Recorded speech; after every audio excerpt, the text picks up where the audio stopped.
Hi, this is Alex from devstories.eu. PySpark Fundamentals, Episode 2 of 21. For years, writing PySpark code locally meant dragging around a massive, heavy Java virtual machine just to test a simple script. You had to synchronize Python versions, Java configurations, and cluster dependencies perfectly before writing a single line of logic. The Spark Connect revolution makes that entirely obsolete. Traditionally, PySpark relied on a tightly coupled architecture.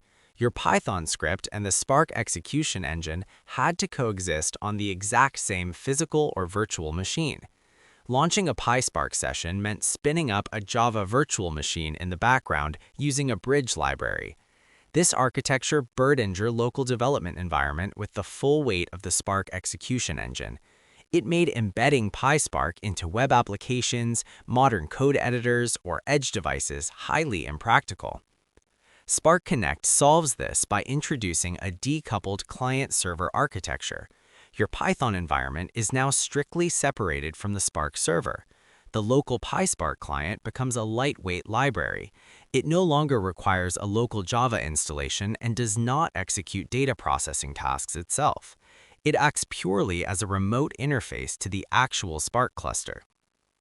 Here is the key insight.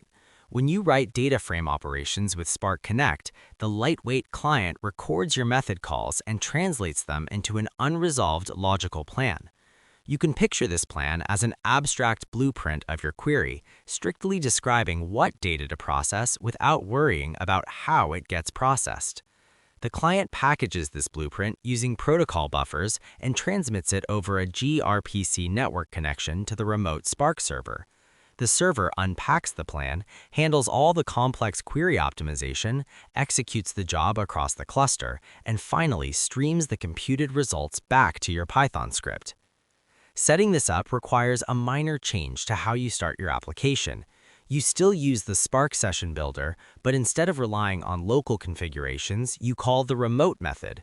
You provide a connection string detailing where the Spark server lives. This string uses a dedicated connection scheme starting with the letters SC. So if you're connecting to a local test server on the default port, you provide the string sc://localhost:15002. After that single connection step, you write your data frame code the same way you always have. Because the execution is fully remote, you can connect multiple different Python clients from different applications to the exact same Spark server simultaneously. Your application code simply asks for data transformations, and the heavy lifting stays entirely on the server side. By completely isolating the Python client from the execution runtime, Spark Connect eliminates the notorious dependency conflicts that used to break deployments, allowing you to upgrade your application environments completely independently of the Spark cluster itself. Thanks for spending a few minutes with me. Until next time, take it easy.